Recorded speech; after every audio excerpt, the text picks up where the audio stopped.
तो चलिए सीधे आज के इस विश्लेषण पर आते हैं। आज हम सॉफ्टवेयर डेवलपमेंट की दुनिया में तेजी से उभर रही एक बहुत ही दिलचस्प लेकिन थोड़ी चिंताजनक स्थिति पर बात करने वाले हैं।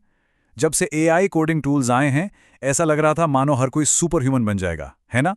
लेकिन असलियत में इस तेज रफ्तार ने डेवलपर्स के बीच एक अजीब सा मनोवैज्ञानिक और पेशेवर संकट खड़ा कर दिया है। इसे ही एआई फटीग यानी एआई की थकान कहा जा रहा है। ध्यान रहे, ये कोई एआई के खिलाफ भाषण नहीं है, बल्कि यह एक बहुत ही व्यवहारिक पड़ताल है कि जब अत्यधिक दबावों के बीच शक्तिशाली लेकिन अपूर्ण टूल्स का इस्तेमाल किया जाता है तो हमारे कुशल पेशेवरों के दिमाग पर क्या असर पड़ता है। एआई सिर्फ उत्पादकता नहीं बढ़ा रहा है, यह एक नए तरह का संज्ञानात्मक बोझ भी ला रहा है। आज के हमारे इस विश्लेषण का एजेंडा बहुत ही साफ है। हम 5 मुख्य बिंदुओं पर चर्चा करेंगे। पहला, प्रोडक्टिविटी पैराडॉक्स। दूसरा, फोमो की थकावट। तीसरा, नॉन डिटर्मिनिज्म मिसमैच। चौथा, स्किल इरोजन यानी कौशल में गिरावट। और अंत में हम बात करेंगे कुछ कारगर रणनीतियों की। तो चलिए शुरुआत करते हैं हमारे पहले विषय से, the productivity paradox, velocity versus understanding. जब हम एआई कोडिंग असिस्टेंट्स को देखते हैं तो सतह पर सब कुछ बहुत शानदार लगता है। एक तरफ है वेलोसिटी या गति, जहां एआई की मदद से फीचर्स पलक झपकते ही शिप हो रहे हैं और बॉयलर प्लेट कोड तो बस एक क्लिक में जनरेट हो जाता है। लेकिन सॉफ्टवेयर इंजीनियरिंग में प्रोडक्टिविटी का मतलब सिर्फ कोड की लाइनें बढ़ाना नहीं होता। दूसरी तरफ है अंडरस्टैंडिंग यानी गहरी समझ। ये जानना कि कोई कोड काम क्यों कर रहा है, अलग अलग कंपोनेंट्स आपस में कैसे इंटरैक्ट कर रहे हैं और सिस्टम कहाँ क्रैश हो सकता है। यह समझ ही किसी भी भरोसेमंद सॉफ्टवेयर की असली नींव होती है।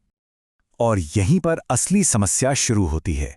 जब हम ऐसा कोड जनरेट करते हैं जिसके पीछे के लॉजिक को हमने खुद बैठकर नहीं समझा, तो आउटपुट की रफ्तार और समझ की गहराई के बीच एक बहुत बड़ी खाई बन जाती है। नतीजे, सिस्टम तब तक तो बढ़िया चलते हैं जब तक कि वो अचानक पूरी तरह से बैठ ना जाएं।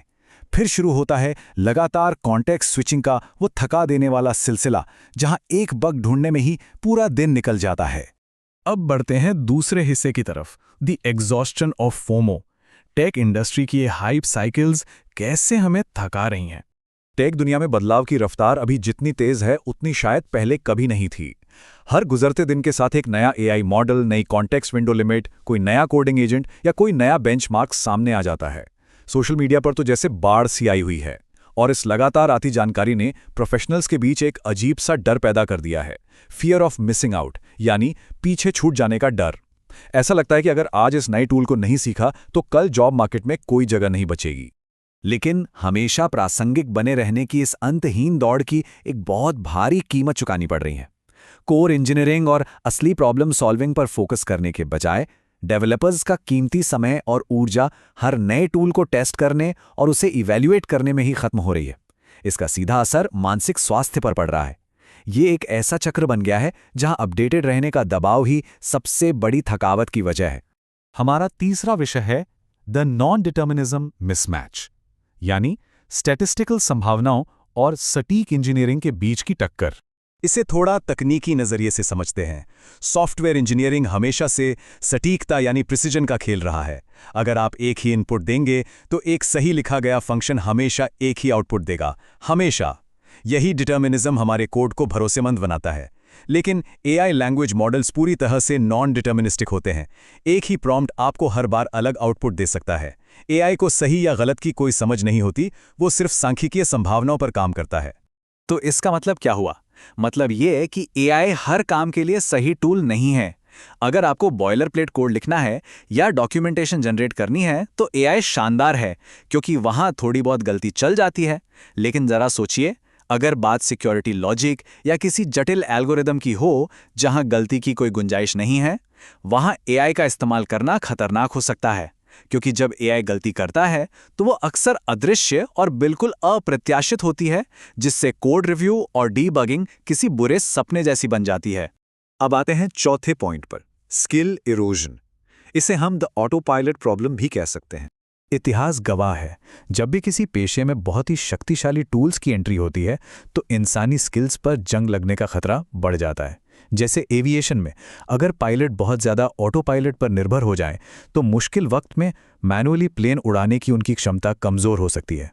सर्जन्स के साथ भी रोबोटिक सिस्टम्स को लेकर ऐसा ही देखा गया है और बिल्कुल यही पैटर्न अब सॉफ्टवेयर डेवलपर्स के साथ रिपीट हो रहा है।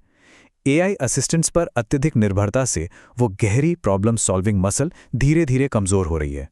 इस पूरी स्थिति को एक वाक्य में समेटा जा सकता है, ऐसे इंजीनियर्स जो फीचर्स शिप तो कर सकते हैं लेकिन उन्हें डीबग नहीं कर सकते। सच कहूं तो ये एक बहुत बड़ा रेड फ्लैग है। एआई आपके लिए कोड तो लिख देगा, लेकिन ये आपको सिस्टम के उस बुनियादी तर्क से पूरी तरह काट देता है जो एक अच्छे इंजीनियर की पहचान होती है। फर्स्ट प्रिंसिपल्स थिंकिंग के बिना एक इंजीनियर सिर्फ एक टूल ऑपरेटर बनकर रह जाता है। तो यहां हमें खुद से एक बहुत ही अहम सवाल पूछना चाहिए, जब एआई फेल होगा तब क्या होगा, क्योंकि वो होगा। और अगर पूरी की पूरी इंजीनियरिंग टीम ने बिल्कुल स्क्रैच से प्रॉब्लम सॉल्व करने की अपनी क्षमता खो दी है, तो सोचिए वो सिस्टम कितना असुरक्षित हो जाएगा। जब असली क्राइसिस आता है तब सिर्फ आपके बुनियादी कौशल ही काम आते हैं। चलिए अब आखिरी और सबसे जरूरी हिस्से पर बात करते हैं, स्ट्रैटेजीज फॉर प्रैग्मैटिक एआई। हम कैसे इस तकनीक का सही और संतुलित इस्तेमाल कर सकते हैं। इसके लिए हमें कुछ बहुत ही इंटेंशनल और व्यावहारिक वर्कफ्लोज अपनाने होंगे। पहला कदम है सीमाएं तय करना। एआई के इस्तेमाल पर 30 मिनट जैसी एक टाइम लिमिट लगाना। दूसरा, मानवीय सोच को प्राथमिकता देना। दिन का वो समय जब दिमाग सबसे तेज होता है, जैसे कि सुबह, उसे बिना एआई के जटिल समस्याओं को सुलझाने के लिए रिजर्व रखें। और तीसरा, कभी-कभी जानबूझकर चैटबॉट को बंद कर देना। नियोविम या ऐसे ही किसी एनवायरनमेंट में मैनुअल कोडिंग करना। ये उस बिना सोचे समझे टोकन मैक्सिंग वाले लूप को तोड़ने में बहुत मदद करता है।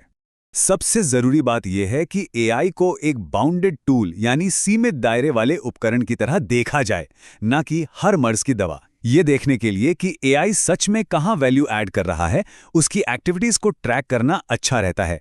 डेवलपर्स का पूरा ध्यान हाई लेवल आर्किटेक्चर डिजाइन करने पर होना चाहिए। और क्योंकि एआई अदृश्य गलतियां कर सकता है, इसलिए इसके आउटपुट को मैन्युअली डबल चेक करना कभी नहीं भूलना चाहिए। याद रहे, एआई को हमारे लिए काम करना चाहिए, न कि हमें एआई के लिए। तो इस पूरे विश्लेषण को खत्म करते हुए एक बहुत ही गहरा सवाल छोड़कर जाना चाहूंगा। क्या हम वाकई में मजबूत और भरोसेमंद सिस्टम बना रहे हैं, या फिर बस हम पहले से कहीं ज्यादा तेजी से टाइप करना सीख गए हैं? एआई के इस दौर में हमें यह फिर से परिभाषित करने की जरूरत है कि असली उत्पादकता क्या है। स्पीड अच्छी चीज है, लेकिन गहरी समझ के बिना यह स्पीड अंततः थकावट और कमजोर सॉफ्टवेयर की ही वजह बनेगी। इस पर जरूर विचार कीजिएगा।